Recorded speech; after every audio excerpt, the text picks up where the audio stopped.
The Meddlesome Meeples present the Quest Report with Matt and Richard.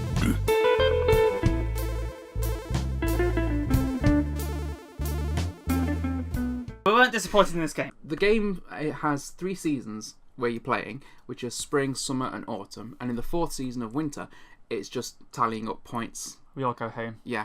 I've had enough. Each season will start with a tea ceremony, which is an opportunity to forge alliances with other players, and this is one of the things that I quite like about the game. Not so civilised. One of the things I find in a lot of games, alliances don't really mean a huge amount. This actually makes it a lot more interesting because you've got your different actions that you're going to play through the game, which are political mandates. So on your turn, you'll draw a number of tiles from the top of the political mandate tile stack, and you look at them, you pick one, and you put the others back in the order that you drew them.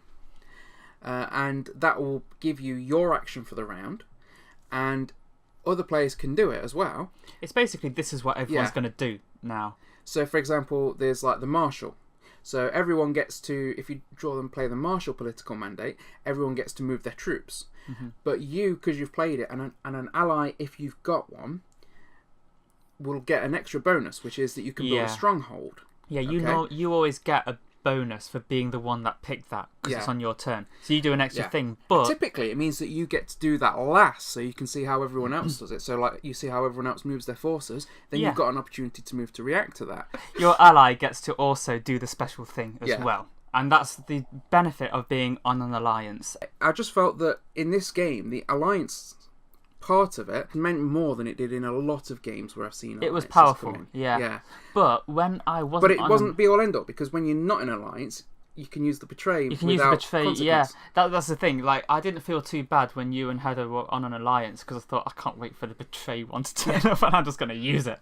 The area control works very similarly to Blood Rage. I think these are some of the best area control games because it's not a massive part of it. There's so much more, like with all the cards and everything, and what else you can do in the game, and also the fighting is kind of limited, which is nice. It is, because the fighting's only ever at the end of every season, isn't it? Yeah, as opposed to there's that whenever you want. Yeah, and also that there's these random places that you decide at the start, and like you put these little flags out, and like they are where the wars are going to be, and you can turn up or not. It's up to you. So you can't actually just go and declare a war or anything. You could lose your invite, you know.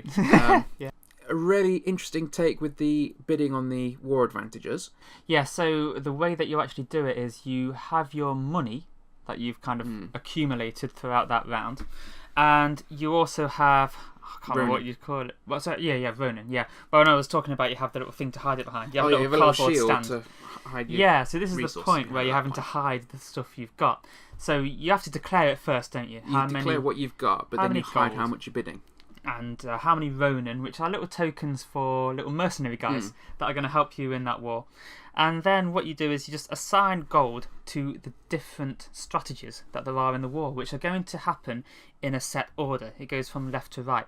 Then that is the point where you decide the battle. So it's just, there's no dice rolling or anything like that. It's how much force you've got in that territory at the end of that. The winner does not put their gold back into the reserves. They give it to the loser. They give it to the loser as war reparations. Yes. And that's an amazing aspect. That is a great thing that really balances this out, I think, because you kind of go into a battle, particularly if it's one of the first battles of that season. You don't want to put overwhelming amounts of coins down, because if you do, you're going to then give that coin. You're probably going to win, but you're going to then be giving those coins to the other player.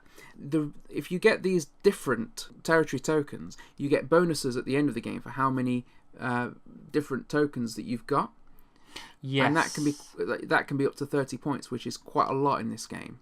Yeah, so trying to win wars in lots of different places. Yeah, that's an advantage. Aesthetically, the game was fantastic. I mean, we had one of the other things we had was the upgraded coins, which was nice. Again, not essential. The normal components for this are nice components. Kickstarter ones were a little bit nicer, but to look at aesthetically, it was beautiful, wasn't it? The miniatures and everything. Yeah, this is a highly recommended game, I think. While we were playing it, I said it was one of the best games I've played in a long time. We've already said that you prefer this to the other 2 games in the series. over Blood Rage and Chaos in the Old World. You're not normally a fan of area control games. No, but the way that these work, they do it so well. In this game, there's so many different ways of playing it and so many different strategies that I feel like even when you're losing, you can enjoy it. And that really is the mark of a good game, I think. So this gets a lot of points from me for that. We highly recommend this one from Cool Meanie on Up. Thanks for watching. Stay meddlesome. Farewell, Quester. To find out about other productions by the Meddlesome Meeples, then check out our channel or rendezvous with us at meddlesomemeeples.com. Until next time, Quester, farewell and keep thine axe sharp.